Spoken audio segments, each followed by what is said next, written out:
आओ मित्रों આપણે આગળ વધીએ તરંગોનું ધ્રુવીભવન ભણી રહ્યા છીએ એ વાતને બરાબર સમજી લઈએ। આપણે જાણીએ છીએ ધ્રુવીભવન એટલે શું। અધ્રુવીભૂત પ્રકાશનું ધ્રુવીભૂત પ્રકાશમાં રૂપાંતર કરવાની ઘટનાને ધ્રુવીભવન કહેવાય। પોલેરાઇઝેશન ધ્રુવીભૂત થવું શબ્દથી તમે પરિચિત છો મિત્રો। તમને યાદ છે બાહ્ય વિદ્યુત ક્ષેત્રમાં ડાયપોલને મૂકતા હતા તો ડાયપોલને સમાંતર ધ્રુવીભૂત થઈ ડાયપોલને સમાંતર ગોઠવાય એવું આપણે કહેતા હતા। અત્યારે આપણે તરંગોનું ખાસ કરીને પ્રકાશના તરંગોના ધ્રુવીભવનની વાત કરવી છે તો આપણે એમ કીધું કે ધ્રુવીભવન એટલે અધ્રુવીભૂત પ્રકાશનું ધ્રુવીભૂત પ્રકાશમાં રૂપાંતર કરવું। તો આપણે જાણવું પડે કે અધ્રુવીભૂત પ્રકાશ અને ધ્રુવીભૂત પ્રકાશ એટલે શું। મિત્રો આ આકૃતિમાં ધ્યાન આપો। તમને આ બંને આકૃતિ બતાવી છે એમાં એક સામે દિવાલ સાથે દોરી બાંધીને એક છેડો મારા હાથમાં છે એક છેડો દિવાલ સાથે બરાબર બાંધ્યો છે બીજો છેડો મારા હાથમાં છે। ધારો કે દોરી છે એક્સ અક્ષ છે આકૃતિમાં જોઈ શકશો મિત્રો તમે।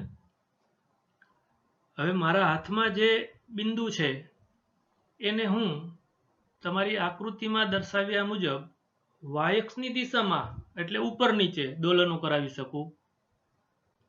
z અક્ષની દિશામાં દોલનો કરાવી શકું એટલે કેવું હોય તો કહેવાય આપણા જમણા ડાબા y અક્ષને આપણી આકૃતિ ગમે તે લઈ શકાય પણ આકૃતિ મુજબ દોરીને x અક્ષ ગણી ઉપર નીચે y અક્ષ ગણું છું ડાબો જમણું z અક્ષ ગણું છું। જો મારા હાથમાં રહેલા કણને હું માત્ર y અક્ષને અનુલક્ષીને દોલનો કરાવું તો તમારી બંને આકૃતિમાં બતાવેલ રચના એવી દોરીના દોરી એટલે માધ્યમ તરીકે દોરી છે એના કણોની સ્થિતિ આવી થશે। માધ્યમના કણો દોરી પરના કણો y અક્ષને અનુલક્ષીને ગતિ કરશે x અક્ષને લંબ y અક્ષની દિશામાં। બરાબર જોજો તમને ખ્યાલ છે તરંગ પ્રસરણ x અક્ષની દિશામાં થઈ રહ્યું છે। માધ્યમના કણોના દોલનો બધા જ કણો આપણી આકૃતિ મુજબ આપણી ગોઠવણી મુજબ બધા જ કણોના દોલનો y અક્ષ પર થઈ રહ્યા છે। જોજો બધા જ કણોના દોલનો y અક્ષ પર પરસ્પર સમાંતર બધાના સ્થાનાંતર છે એ સમાંતર છે અને બધા જ તરંગ પ્રસરણની દિશા એટલે x અક્ષને લંબ રહીને દોલનો કરે છે।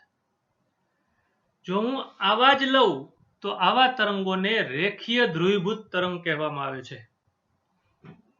બધા જ કણોના દોલનો રેખીય રીતે આપણી રચનામાં માત્ર y અક્ષ ઉપર દોલનો કરે છે। તો એના માટે તમને યાદ છે આપણે આવું આ સમીકરણ લખતા હતા y = a sin kx - omega t। આ બધી રાશિને તમે ઓળખો છો એ કંપ વિસ્તાર છે કે તરંગ સદિશ છે 2π/λ ઓમેગા એટલે 2π/t અથવા 2πf એ કોણીય આવૃત્તિ છે। આ બતાવે છે y એટલે સ્થાનાંતર કૌંસમાં xt લખે છે એનો અર્થ આપણે બરાબર સમજી ગયા છીએ t સમયે x જેટલા અંતરે રહેલા એ કણનું નામ જ આપી દીધું x કણ તો x કણનું y દિશામાં સ્થાનાંતર એવા તરંગોને આપણે કીધું y ધ્રુવીભૂત તરંગ। મિત્રો મારા હાથમાં રહેલા કણને હું y અક્ષની દિશામાં દોલનો કરાવું તો તમારી આકૃતિ દર્શાવ્યા મુજબ થશે। મારા હાથમાં રહેલા કણને હવે હું ડાબે જમણે એમ ગતિ કરાવું મારા જમણી બાજુથી ડાબી બાજુ ડાબી બાજુથી જમણી બાજુ જમણી બાજુથી ડાબી બાજુ ઉપર નીચેના બદલે ડાબે જમણે તો શું થશે ભાઈ જે તમારી આકૃતિમાં y અક્ષને અનુલક્ષીને દોલનો બતાવ્યા છે એ આપણે મારા જમણા ડાબા હાથની દિશામાં એટલે z અક્ષની દિશામાં વિક્ષોભ આપ્યો એમ કહેવાય તો દોરીના દરેક કણ z અક્ષની દિશામાં ગતિ કરશે। એ સમીકરણને આપણે તરંગને આવા સમીકરણથી દર્શાવી શકીએ z એટલે સ્થાનાંતર z અક્ષની દિશાનું સ્થાનાંતર આનો અર્થ તમે સમજી ગયા છો t સમયે x કણનું સ્થાનાંતર એ સાઇન કે x minus omega T Z દિશામાં ધ્રુવીભૂત થાય છે, દરેક કોણ ઝેડ દિશામાં સ્થાનાંતરિત થાય છે, એને ઝેડ ધ્રુવીભૂત તરંગ એવું નામ આપ્યું મિત્રો. આ દોલનો કરતું સમતલ સમયના ટૂંકા ગાળામાં અસ્તવ્યસ્ત રીતે બદલવામાં આવે તો આપણને અધ્રુવીભૂત તરંગ મળે છે. આપણે આ વાત કરી મિત્રો માત્ર y અક્ષને અનુલક્ષીને દોલનો કરાવ્યા, પછી માત્ર z અક્ષને અનુલક્ષીને ગતિ કરાવી દોલનો કરાવ્યા. હવે મારા હાથમાં રહેલા કણને મિત્રો હું x અક્ષની દિશામાં તરંગ પ્રસરણ થઈ રહ્યું છે, y અક્ષ z અક્ષ એને લંબ એની સાથે થીટા ખૂણે અસ્તવ્યસ્ત દોલનો કરાવવું, અસ્તવ્યસ્ત ગતિ કરાવવું, એના કારણે જે તરંગો ઉત્પન્ન થશે, માધ્યમના કોણની દશા શું થશે મિત્રો, એને આપણે અહીં આકૃતિ નીચે લખ્યું છે. જો દોલનો કરતું સમતલ સમયના ટૂંકા ગાળામાં અસ્તવ્યસ્ત રીતે બદલવામાં આવે, આપણા હાથમાં રહેલા કોણને નો નેઠો પડ્યો હેઠો થઈ ગયો બેઠો એનું નામ જેઠો, મન પડે એમ જો આ કણને ગતિ કરાવીએ, અસ્તવ્યસ્ત રીતે દોલનો કરાવીએ, સૂક્ષ્મ સમયમાં ઉપર તરફ જાય, નીચે જાય, ડાબે જાય, જમણે જાય, આમ આમ આમ મન પડે એમ ગતિ કરાવીએ તો એના કારણે જે તરંગો રચાયા એને તમે એક જ સમતલમાં એક રેખીય ધ્રુવીભૂત તરંગ કહી શકશો નહીં. મન પડે એમ એના કણના સ્થાનાંતરની દિશા નક્કી થઈ, જુદી જુદી દિશામાં થઈ, તો આવા તરંગને નામ કહેશું અધ્રુવીભૂત તરંગ. મિત્રો સાવ ટૂંકમાં કહીએ તો જો આપેલા તરંગોમાં માધ્યમના કણના સ્થાનાંતરો સમયના ટૂંકા ગાળામાં અસ્તવ્યસ્ત રીતે બદલાતા હોય, આમથી આમ, આમથી આમ, આમથી આમ, દરેક દિશામાં હોય, હા દરેક વખતે તરંગ પ્રસરણની દિશાને તો લંબ હશે જો ભાઈ, દરેક સ્થિતિમાં તરંગ પ્રસરણની દિશાને લંબ રહે જો, પણ સ્થાનાંતરની દિશા સતત બદલાય, દરેક દિશામાં હોય તો એને અધ્રુવીભૂત. એના બદલે માત્ર કોઈ એક જ દિશામાં, પછી z અક્ષ હોય તો ચાલે, y અક્ષ હોય તો ચાલે, એ બંને વચ્ચે નો કોઈ અક્ષ લઈએ એ દિશામાં હોય તો ચાલે, પણ બધા જ કણના દોલનો એક જ દિશામાં દોલિત થતા હોય તો એવા તરંગોને રેખીય ધ્રુવીભૂત તરંગ કહેવામાં આવે છે. હવે વાત સમજાય આપણે કે ધ્રુવીભવન એટલે શું, અધ્રુવીભૂત પ્રકાશનું ધ્રુવીભૂત પ્રકાશમાં રૂપાંતર કરવું. એટલે આપણે સમજીએ કે અધ્રુવીભૂત તરંગ તો કે એમાં દરેક દિશામાં દોલિત થાય છે. ધ્રુવીભૂત તરંગ પરસ્પર સમાંતર રહીને કોઈ એક જ દિશામાં ધ્રુવીભૂત થાય, દોલિત થાય, એને ધ્રુવીભૂત તરંગ કહેવાય. બરાબર ધ્યાન આપજો મિત્રો, હજી ક્લિયર ન થયું હોય તો હમણાં આપણે આ સ્પેશિયલ દોરીમાં પ્રસરતા તરંગોમાંથી આપણે હવે પ્રકાશના તરંગો માટે આ ઘટના ધ્રુવીભવન પોલેરાઇઝેશનની ઘટના સમજવાના છીએ. બરાબર ધ્યાન આપવામાં.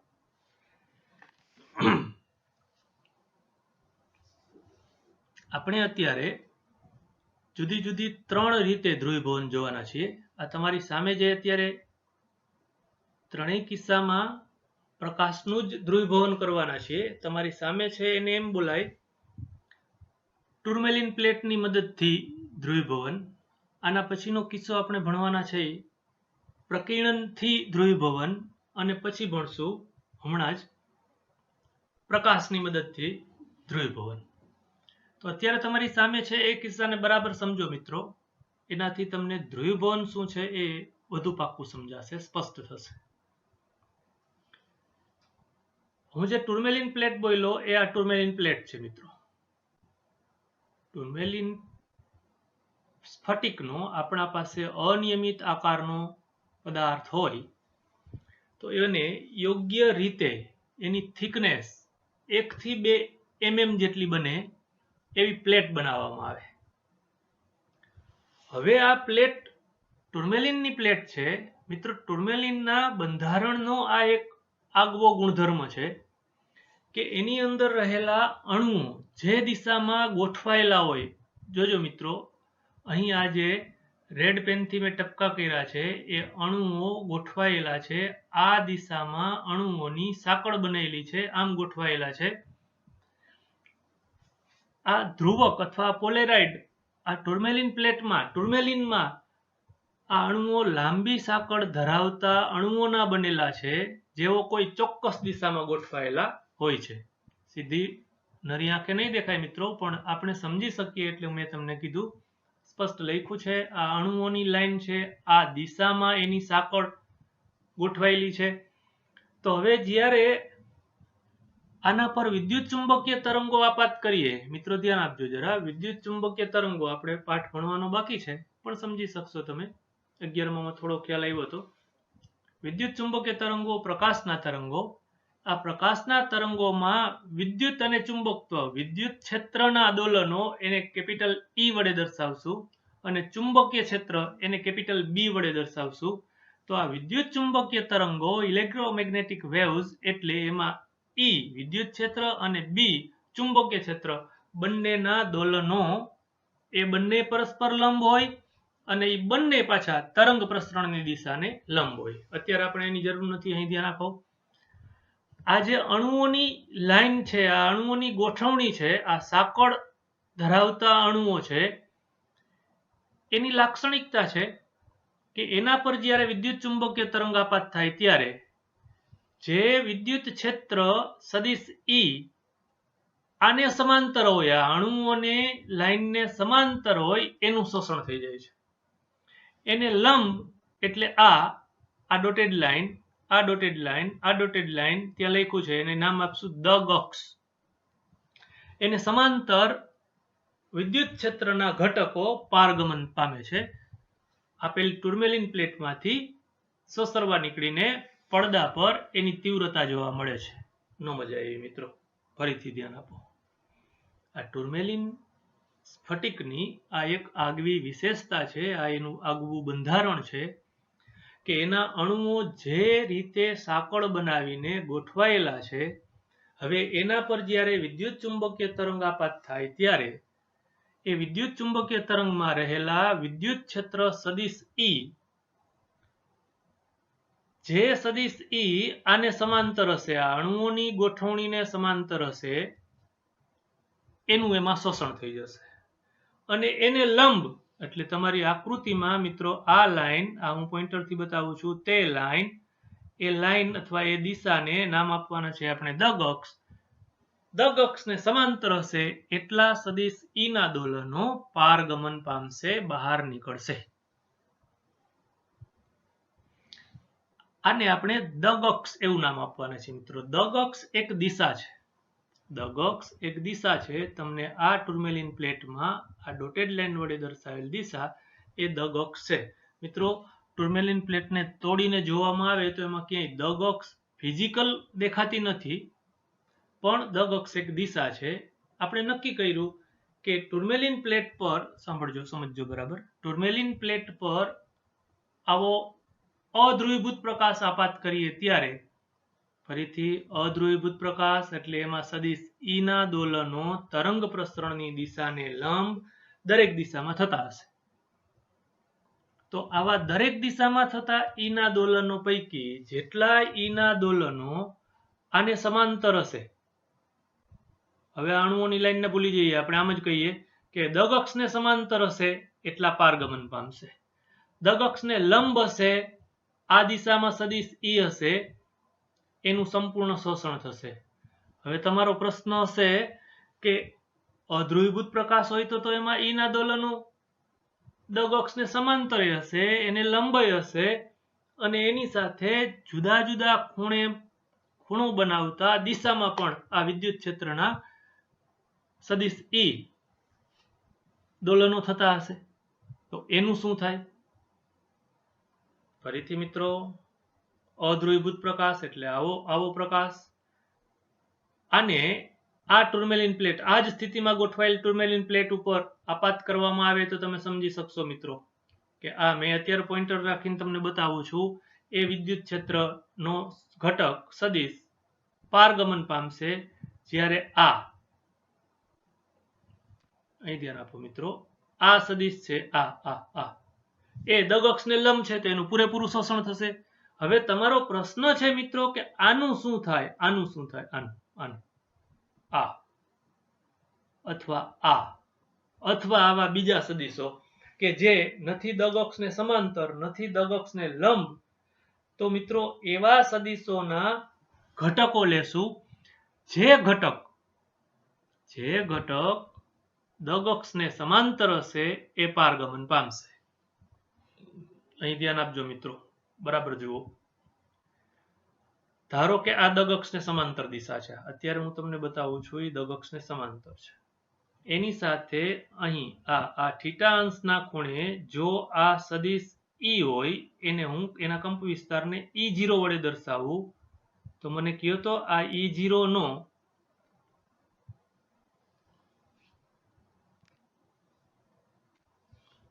આ E0 સદિશનો આ થીટા હોય તો દગ અક્ષની દિશાનો ઘટક કેટલો થાય? E0 cos થીટા દેખાય છે ભાઈઓ?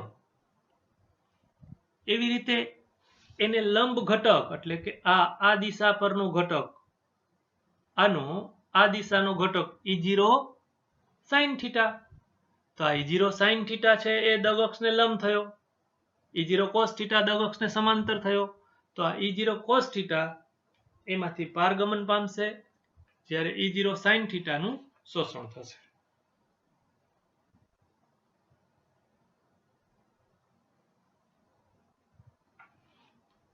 એટલે હવે તમને ખબર પડે મિત્રો કે ધ્રુવીભૂત પ્રકાશ અને અધ્રુવીભૂત પ્રકાશ, જો ધ્રુવીભૂત પ્રકાશ હોય તો એમાં સદિશ ઈ ના દોલનો કોઈ એક જ દિશામાં હોય. અહીં ધ્યાન આપો તો આ બધા જ સદિશ ઈ 1 2 3 4 મેં ધારો કે આ વિદ્યુત ક્ષેત્રના દોલનો બતાવ્યા છે. અહીં આપણે મિત્રો દોરી પરના કણના સ્થાનાંતરો બતાવતા હતા, એવી રીતે હું અહીં વિદ્યુત ચુંબકીય તરંગોમાં વિદ્યુત ક્ષેત્રના સદિશો બતાવું છું. તો આ બધા એક જ દિશામાં દોલિત થાય છે, એકબીજાને સમાંતર છે, આને ધ્રુવીભૂત કહેવાય. એની સામે આ અધ્રુવીભૂત છે જુઓ મિત્રો, કે જેમાં ઈ ના દોલનો દરેક દિશામાં થાય છે. આપણે તો 2 ડાયમેન્શનમાં દેખાય છે, ખરેખર 3 ડાયમેન્શનમાં દરેક દિશામાં દોલનો થતા હશે. મિત્રો આવા અધ્રુવીભૂત પ્રકાશની આ સંજ્ઞા છે, આ પણ અધ્રુવીભૂત પ્રકાશની સંજ્ઞા છે અને આ પણ અધ્રુવીભૂત પ્રકાશને દર્શાવવાની રીત છે. જોજો જરા, એમાં આ તીર છે મિત્રો એ અને આ ટપકા છે એ, આ બધાને આ બે જ ભાગમાં વેચી નાખ્યા. આને હું સમાંતર ઘટક કહું અને અહીં ટપકું કર્યું છે ત્યાં તમને ખબર છે ટપકું ત્યાં વિદ્યુત ક્ષેત્ર આ પૃષ્ઠને લંબ, એટલે આ બધા ઈ ને આપણે માત્ર સમાંતર અને લંબ ઘટકોમાં વિભાગી દઈએ તો એને આમ દર્શાવી શકાય. એટલે આ અધ્રુવીભૂત પ્રકાશની સંજ્ઞા છે, આ પણ અધ્રુવીભૂત પ્રકાશની સંજ્ઞા છે. અહીં બતાવ્યું છે મિત્રો કે આ ટુર્મેલિન પ્લેટ પર આવો અનપોલરાઇઝ્ડ લાઇટ એટલે કે અધ્રુવીભૂત પ્રકાશ આપાત કરતા આઉટપુટ પડદા પર જે તીવ્રતા મળે છે, પડદા પર એટલે કે ટુર્મેલિન પ્લેટની બહાર જે મળે છે એ ધ્રુવીભૂત પ્રકાશ છે કે જેમાં સદિશ ઈ ના દોલનો પરસ્પર સમાંતર રહીને કોઈ એક જ દિશામાં દોલિત થાય છે.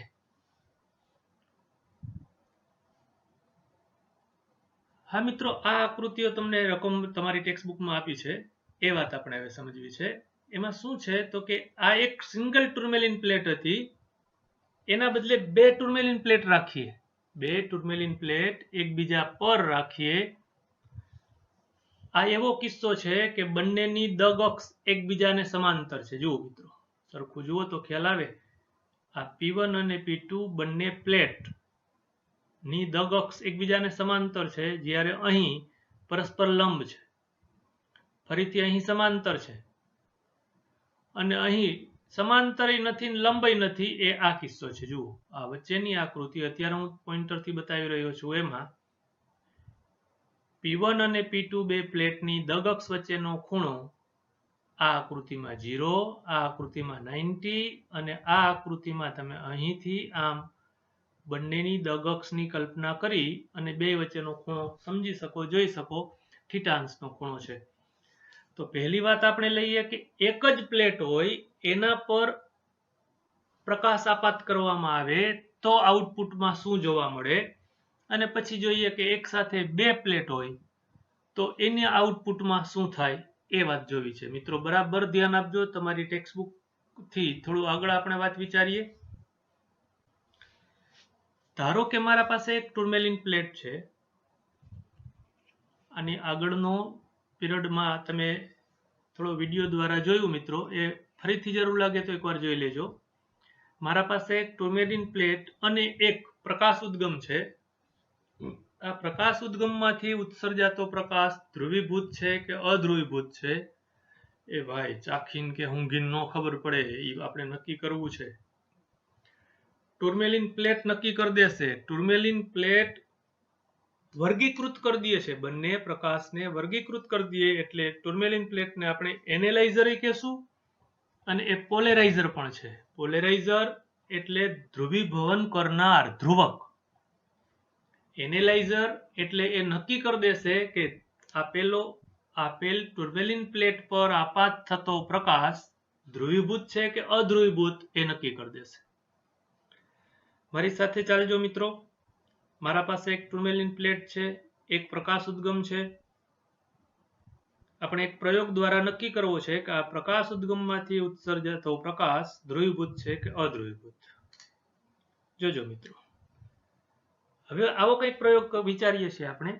પ્રકાશ ઉદ્ગમમાંથી ઉત્સર્જાતા પ્રકાશને જ પ્રકાશના પ્રસરણની દિશાને અક્ષ તરીકે લઈ એને લંબ ટુર્મેલિન પ્લેટ રાખીએ છીએ. તમારી આકૃતિમાં મિત્રો હું સમજાવું તો આ ટુર્મેલિન પ્લેટને લંબ અહીંથી, આ ટુર્મેલિન પ્લેટ ધારો કે આ સમતલમાં છે, આ આપણા કાગળના સમતલમાં છે, એને લંબ દિશા અહીં વચ્ચેથી હું એને એક લંબ, એક પેન ખોસું, એને તરંગ પ્રસરણની દિશા કહું છું.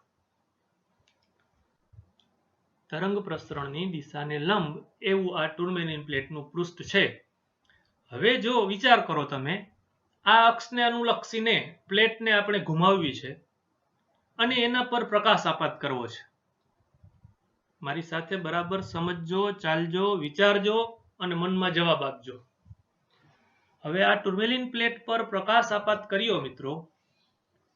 વિચારો, આ ટુર્મેલિન પ્લેટ પરિભ્રમણ કરે છે. જો તેના પર આપાત થતો પ્રકાશ ધ્રુવીભૂત હોય તો ટુર્મેલિન પ્લેટની બહાર નીકળતો પ્રકાશ કેવો હોય, અને જો આપાત થતો પ્રકાશ અધ્રુવીભૂત હોય તો ટુર્મેલિન પ્લેટ, આપણે ટુર્મેલિન પ્લેટને ઘુમાવી રહીએ છીએ, આ ઘૂમતી ટુર્મેલિન પ્લેટમાંથી નિર્ગમન પામતો પ્રકાશ એ તીવ્રતા કેવી મળે એ વાત વિચારવી છે. મગજ ચલાવો તો અઘરું નથી મિત્રો. વિચારો, જોતોથી આપણે સમજીએ. જો ટુર્મેલિન પ્લેટ પર આપાત થતો પ્રકાશ ધ્રુવીભૂત હોય અને કોઈ એક સ્થિતિમાં ધારો કે ધ્રુવીભૂત પ્રકાશનો વિદ્યુત ક્ષેત્રનો સદિશ આ દગ અક્ષને સમાંતર છે. કોઈ એક સમયે ટુર્મેલિન પ્લેટ પરિભ્રમણ કરે છે, એમાંના કોઈ એક સમયે દગ અક્ષને સમાંતર જો વિદ્યુત ક્ષેત્રનો સદિશ હોય તો પડદા ઉપર શું થશે? પૂરેપૂરું પારગમનના કારણે પડદા પર તીવ્રતા મળશે મિત્રો. હવે એ જ ટુર્મેલિન પ્લેટ પરિભ્રમણ કરીને આ તમને બતાવેલી સ્થિતિમાંથી 90 અંશના ખૂણે આ સ્થિતિમાંથી આ સ્થિતિમાં પહોંચી જાય અને પ્રકાશ એમનો એમ જ હોય તો શું થાય? તો દગ અક્ષને લંબ બની જાય. સદિશ E દગ અક્ષને લંબ બની જાય, એનું શોષણ થઈ જાય પડદા પર, એટલે કે ટુર્મેલિન પ્લેટમાંથી નિર્ગમન પામતા પ્રકાશની તીવ્રતા શૂન્ય થઈ જાય. હજી ટુર્મેલિન પ્લેટ ઘુમાવીએ છીએ મિત્રો. અહીં આપણે આને સમાંતર રાખતા હતા, બીજા કિસ્સામાં સદિશ E અને દગ અક્ષ લંબ થયા, ત્રીજા કિસ્સામાં ફરીથી પરિભ્રમણ કરતા 90 અંશનું કર્યું, વળી 90 અંશનું કરે એટલે કુલ 180 નું થાય, તો ફરીથી દગ અક્ષ અને વિદ્યુત ક્ષેત્ર એકબીજાને સમાંતર બની જાય, આઉટપુટ મળશે. જો મિત્રો એક પરિણામ મળી ગયું આપણે. જો આપેલી ટુર્મેલિન પ્લેટ પર આપાત કરેલો પ્રકાશ ધ્રુવીભૂત હોત તો ટુર્મેલિન પ્લેટમાંથી બહાર નીકળતી પ્રકાશની તીવ્રતા, પડદા પર મળતી તીવ્રતા મહત્તમ અને શૂન્ય, મહત્તમ અને ન્યૂનતમ વચ્ચે સતત બદલતી રહેશે. સમજાય? તો વિચારો, મનમાં વિચારો. જો અધ્રુવીભૂત પ્રકાશ હોત તો શું થાત? ટુર્મેલિન પ્લેટ તો પરિભ્રમણ કરે જ છે, એના પર આપાત થતો જો અધ્રુવીભૂત પ્રકાશ હોત તો ટુર્મેલિન પ્લેટમાંથી નીકળે છે એ પ્રકાશ તીવ્રતા કેવી મળત? વિચારો, મનમાં વિચારો મિત્રો. 1 મિનિટ ટાઈમ આપું છું.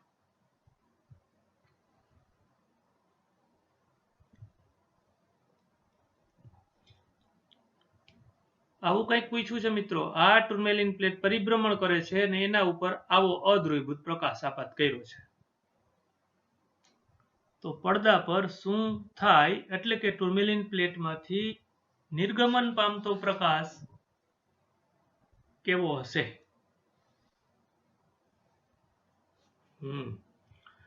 જુઓ મિત્રો, કોઈ એક ક્ષણે ધારો કે આ જ પ્રકાશને આના પર બેસાડી દો, તો હમણાં આપણે જોયું એ પ્રમાણે આ બહાર નીકળશે,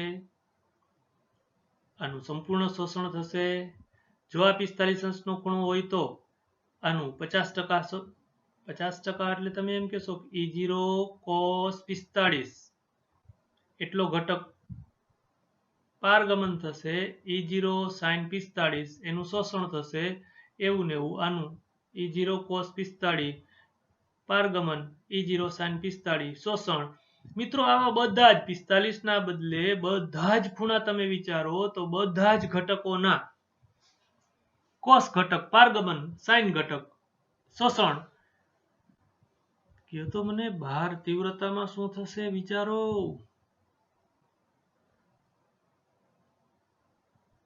મિત્રો દરેક તબક્કે ટુર્મેલિન પ્લેટને ઘુમાવતા ઘુમાવતા θ બરાબર 0, θ બરાબર 90, 180, 270 કે પછી 1, 2, 3, 4 અંશ ગમે એટલા અંશના ખૂણે પરિભ્રમણ પામેલું હોય, દરેક વખતે પડદા પર મળતી તીવ્રતા એક સરખી રહેશે, અચળ જળવાશે. સમજાય મિત્રો? દરેક તબક્કે ટુર્મેલિન પ્લેટની દરેક સ્થિતિમાં એના પર આપાત થયેલો આવો અધ્રુવીભૂત પ્રકાશમાં જેટલા ઘટકો લંબ હશે એટલા જ સમાંતર હશે, જેટલા ઘટકોનું શોષણ થશે એટલા જ ઘટકોનું પારગમન થશે. આવા અર્થમાં જો ટુર્મેલિન પ્લેટ પર આપાત કરેલા પ્રકાશની તીવ્રતા I0 કહીએ આપણે, તો એમાંથી બહાર નીકળતી નિર્ગમિત થતા પ્રકાશની તીવ્રતા I0/2 અચળ હશે. મિત્રો નક્કી થઈ ગયું? આપણી મૂળ વાત હતી, થોડું લાંબુ ચાલ્યું, પણ મૂળ વાત છે કે ટુર્મેલિન પ્લેટની મદદથી આપેલા ઉદ્ગમમાંથી ઉત્સર્જાતો પ્રકાશ ધ્રુવીભૂત છે કે અધ્રુવીભૂત છે, કેવી રીતે નક્કી કરશો? થઈ ગયું નક્કી. જો અધ્રુવીભૂત હોત, હવે એક જ વાક્યમાં કહી દઉં છું, જોજો. જો અધ્રુવીભૂત પ્રકાશ હોત તો પડદા પર મળતી તીવ્રતા 0 અને કંઈક મહત્તમ મૂલ્ય વચ્ચે સતત બદલાતી રહેત. અને જો આપેલ ટુર્મેલિન પ્લેટ પર આપાત કરેલો પ્રકાશ અધ્રુવીભૂત પ્રકાશ હોત તો પડદા પર મળતી તીવ્રતા I0/2 જેટલી અચળ રહેત. હા, દરેક વખતે દગક્ષને સમાંતર હશે, એ પાકી વાત છે મિત્રો.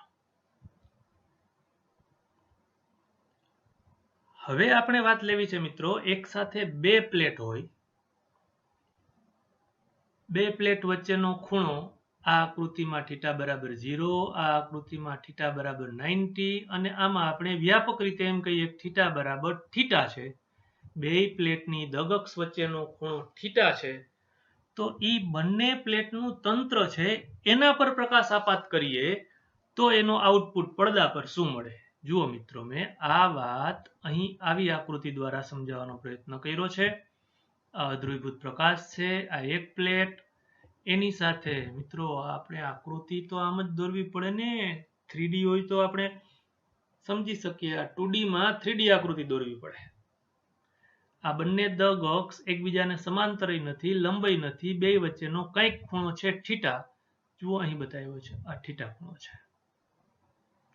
તો અહીં બંને પ્લેટના તંત્રમાંથી બહાર નીકળતી ઉર્જા, બહાર નીકળતા ઘટકો સમજવા છે. જોજો મિત્રો, ધારો કે આ અધ્રુવીભૂત પ્રકાશ છે. પહેલા તબક્કે આ ટુર્મેલિન પ્લેટ 1 માંથી બહાર નીકળશે, ટુર્મેલિન પ્લેટ 1 માંથી જે નિર્ગમન પામશે એ ધારો કે હું E0 કહું છું, તમે આને ગમે તે નામ આપી શકો. ધારો કે એ વિદ્યુત ક્ષેત્રના સદિશોનો કંપ વિસ્તાર E0 છે. જેમ આપણે આ સમીકરણોમાં આ એ કંપ વિસ્તાર છે, એવી રીતે આ જ સમીકરણ વિદ્યુત ક્ષેત્ર માટે લખીએ તો આમ લખાય E બરાબર E0 sin kx minus omega t. એવું આ E0 છે એનો કંપ વિસ્તાર છે. તો આ E0 પહેલી પ્લેટમાંથી નિર્ગમન પામે છે.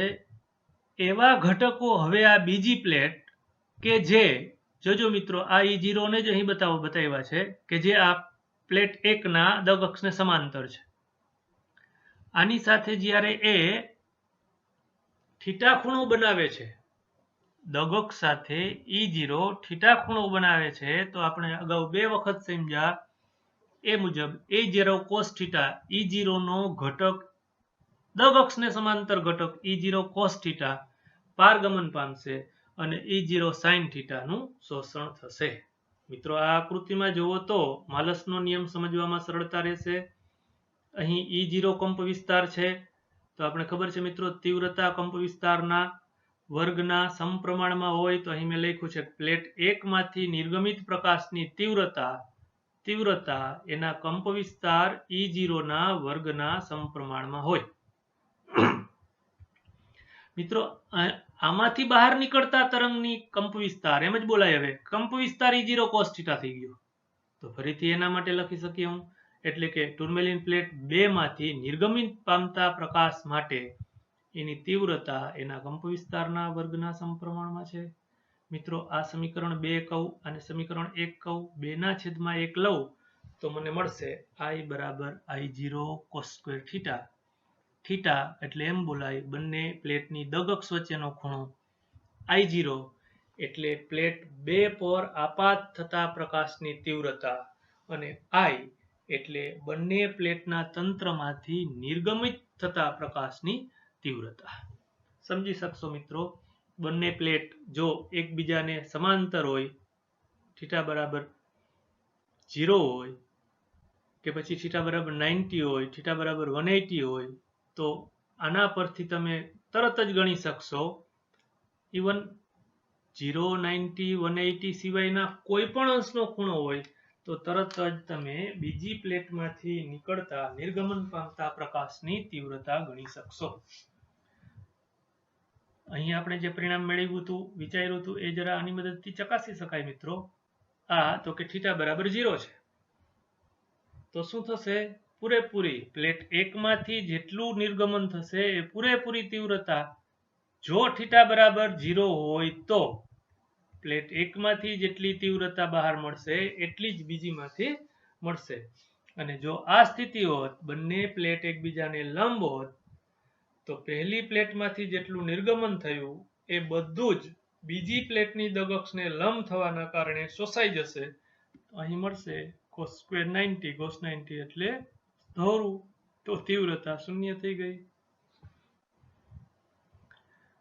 સારું મિત્રો, આ રીતે આપણે અત્યારે પ્રકાશના તરંગોનું ટુર્મેલિન પ્લેટ જેવા ઘટકથી થતું ધ્રુવીભવન સમજ્યા. હવે આ જ વાતને આપણે આગળ ચલાવશું.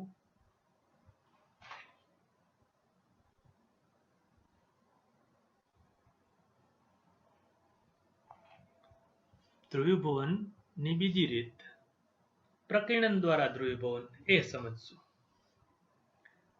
ટૂંકો ટોપિક છે અને એના પછી તરત સમજશું આપણે પરાવર્તનથી થતું ધ્રુવીભવન, એટલે આપણા પાઠની થિયરી પૂરી થશે. એની પહેલા મિત્રો આનો એક ઉદાહરણ આપણે જોઈ લેવું છે, એટલે કે આ પોલેરોઇડથી થતું ટુર્મેલિન પ્લેટથી થતું ધ્રુવીભવન.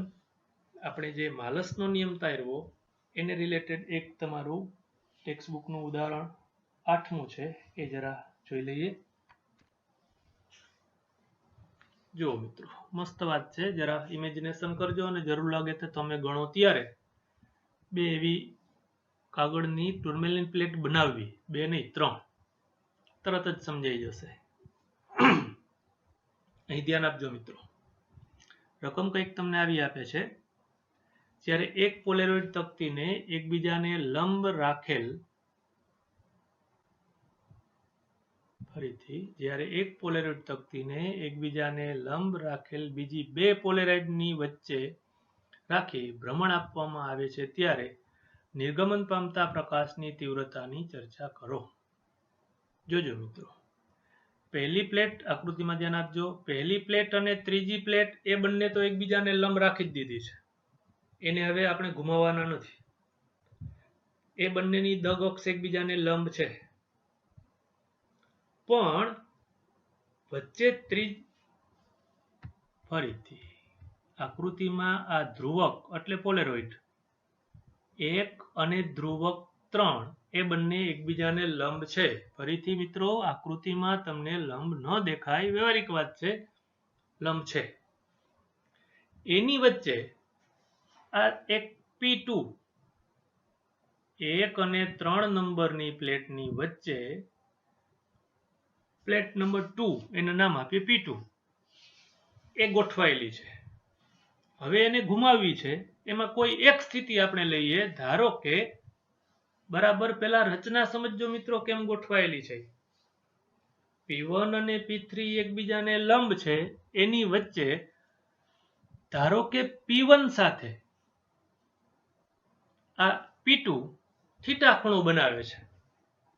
અહીં જુઓ, આ A1 અને A1 અને A3 વચ્ચેનો ખૂણો 90 છે. ફરીથી કહું, આકૃતિમાં તમને 90 નહીં દેખાય, કોણ માપક મૂકીને માપતા નહીં પાછા. એની વચ્ચે A2 આ તકતી 2 મૂકેલી છે. કોઈ એક સમયે ધારો કે આ ખૂણો થીટા છે, આ ખૂણો આલ્ફા છે. શબ્દોમાં A1 અને A2 વચ્ચેનો ખૂણો અથવા P1 અને P2 વચ્ચેનો ખૂણો થીટા છે. P2 અને P3 વચ્ચેનો ખૂણો આલ્ફા છે. P1 અને P3 વચ્ચેનો ખૂણો તો 90 છે જ. તો અહીં આકૃતિમાં લખ્યું છે એ પ્રમાણે તમે સમજી શકો કે alpha plus theta equal to 90. મારી જરૂર આવી પડવાની છે એટલે આલ્ફા બરાબર 90 માઇનસ થીટા લખી રાખું છું. જોજો મિત્રો, હવે આપણે આ પ્લેટ P2 માટે કે જેના પર આપાત થતો પ્રકાશ આ તીવ્રતા I0 છે, આ P2 માંથી નીકળતી નિર્ગમિત થતી તીવ્રતા I2 વડે લખીએ છીએ. તો માલસનો નિયમ હું પ્લેટ P2 ને અનુલક્ષીને લાગુ પાડું તો P2 નું આઉટપુટ, P2 માંથી નીકળતી તીવ્રતા I2 ઇક્વલ ટુ તેના પર આપાત થતી તીવ્રતા I1 અથવા એને I0 કહેશું. લખ્યું જ છે સ્પષ્ટ, I1 એટલે જ I0 કીધું છે. તો I equal to I0 cos square theta મુજબ સમીકરણ 1 મળ્યું. મારી સાથે જ ચાલજો મિત્રો.